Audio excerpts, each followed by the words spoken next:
What's good, everybody? Who was like God is back with another video. This one is actually pretty interesting. Sort of a little bit of a different angle that I've been doing so far. You'll probably actually see a little bit more of that going forward on the channel. But today we're actually going to be examining some secret, well-hidden biblical facts and things that people don't actually know. So today we're going to be examining this secret Jewish Egyptian temple, meaning a temple dedicated to Yahweh, was actually in Egypt for a little while, for hundreds of years, alongside the one in Jerusalem. And most people, just like me, didn't know about that. So we're going to examine this Egyptian temple, see if there's any prophetic significance from the prophets, and see how it ties it all into the bigger picture. So if you're cool with that, then stick around, because we're going to open up this can of worms full force. And to do that, we're going to start with Isaiah 19. Isaiah 19, from the prophet Isaiah, very interesting oracle. It reads like this: In that day there will be an altar to the Lord in the midst of the land of Egypt, and a pillar to the Lord at its border. It will be a sign and a witness to the Lord of hosts in the land of Egypt.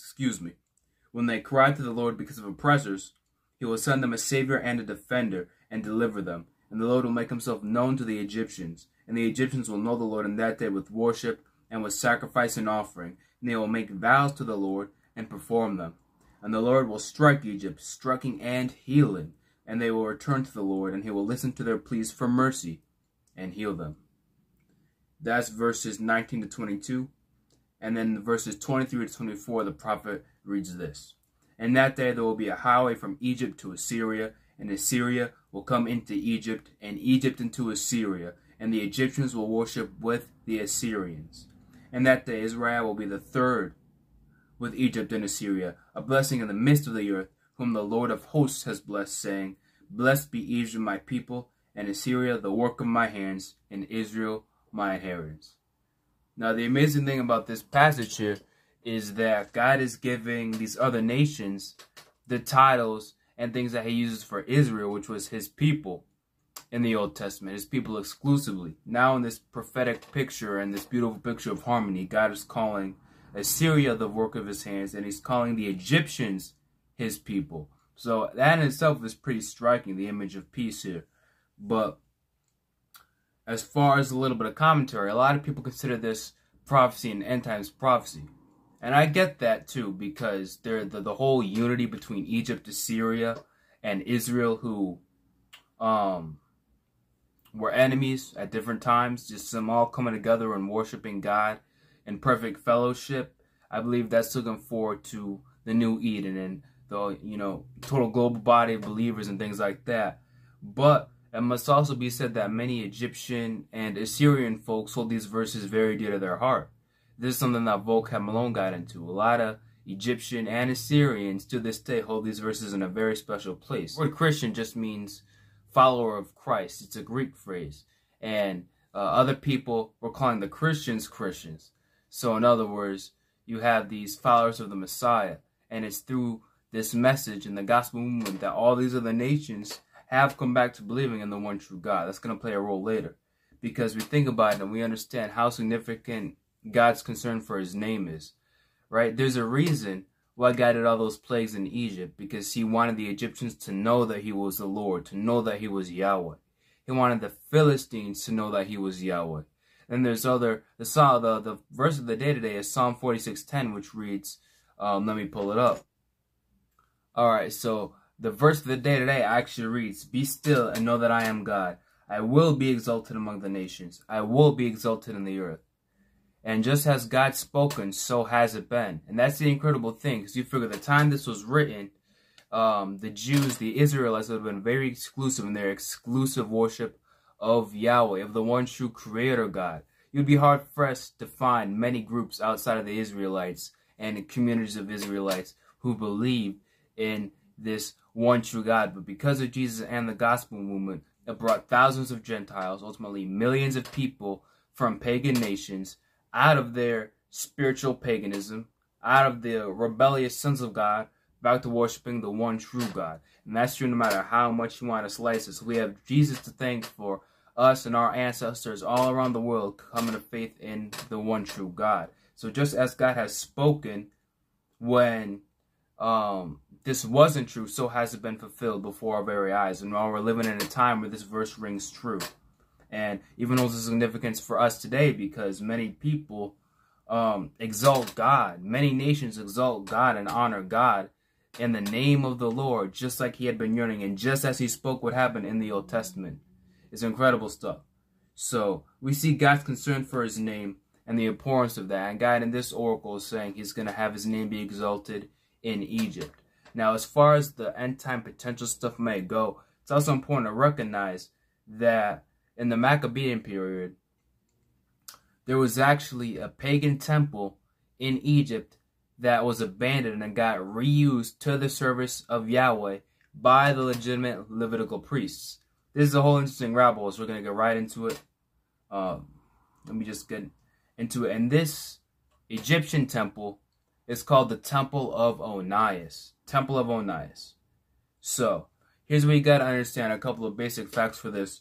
Before the Hasmonean coup, the house of Zadok ran the second temple, which is the temple that the exiles were built after they returned from Babylon, their exile in Babylon, that temple that Jesus would go to, and the temple that would be destroyed 4 decades after Jesus. So the temple of Ezra, Nehemiah, the latter prophets, Zechariah, Haggai, Malachi, to the temple that Jesus would have preached to, that would get destroyed right after he was crucified. That'll play an important role later. This is the temple that we're talking about. Now, about 100, 200 years before Christ, there was this Jewish dynasty called the Hasmoneans, where they essentially took control of the Jerusalem temple.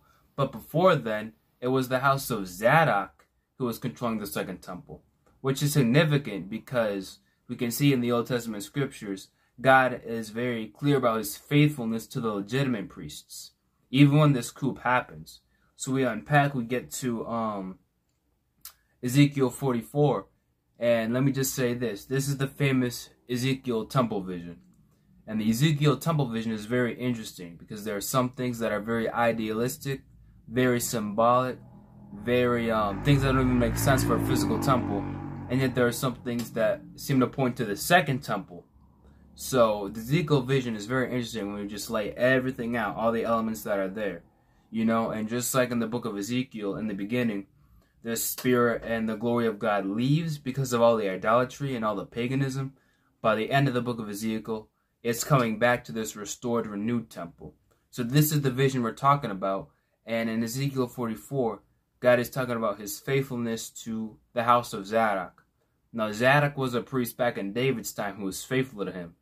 So now, in this prophetic vision in Ezekiel, he's saying that the house of Zadok has the exclusive right to be high priests, to enter the presence of the Lord, and so on and so forth.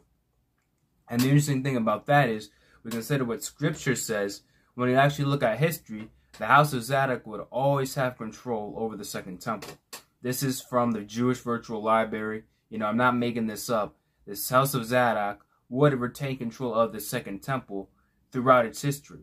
And even when we get to these Hasmoneans, even when they would take over, then the house of Zadok, the legitimate priests in other words, they went down to Egypt and converted a pagan temple to the service of Yahweh. And this temple in Egypt would last right until 73 AD. So right when the Jerusalem temple was destroyed in AD 70, pretty famous biblical event, so too would this Egyptian Jewish temple be destroyed that most people don't even know existed, but this one will be destroyed as well.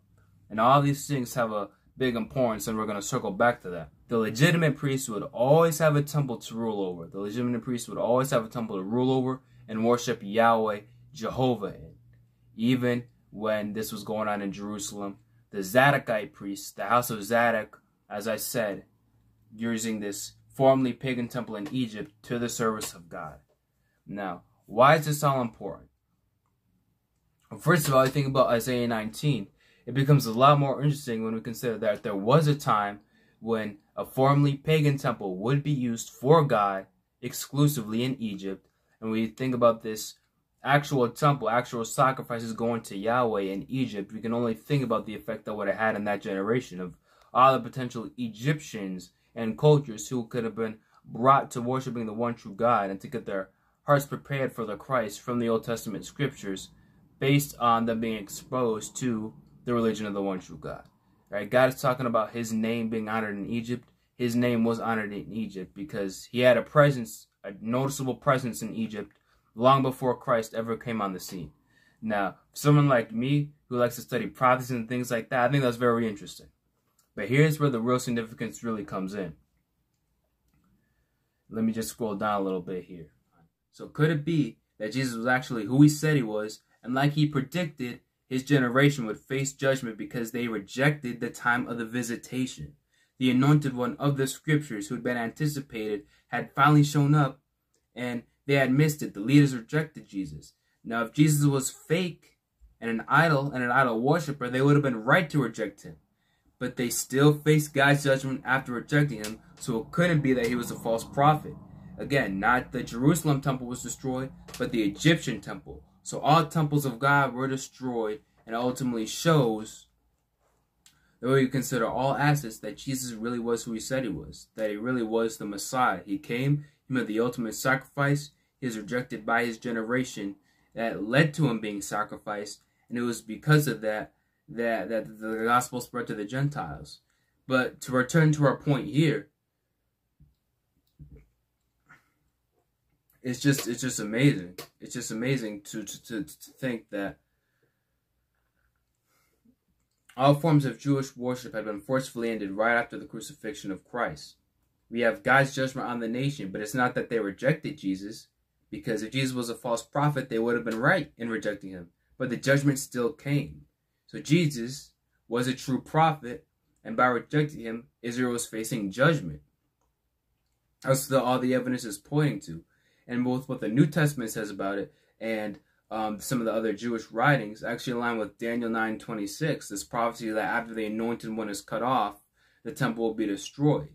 See? So it's really interesting to put all the pieces together. And the big takeaway is this. We see that God is faithful to his covenant and to his priesthood, basically to the sons of Levi throughout history. Even this period between the Old Testament and New Testament, like we see with the house of Zadok and the Maccabean period, this and that. But when the time was right, the Messiah would come, make the ultimate sacrifice according to a better priesthood, the priesthood of Melchizedek, not the priesthood of Aaron or Levi. And when that happened, the ultimate atonement had been made. And we can see this reinforced in the destruction of the temple. Now, I think this is more. I'm just going to leave it there. In AD 30 to 33, Jesus Christ made the ultimate sacrifice. It's cool to put all these pieces together. I hope I wasn't so redundant that I confused y'all, but God bless, and I see you in the next video.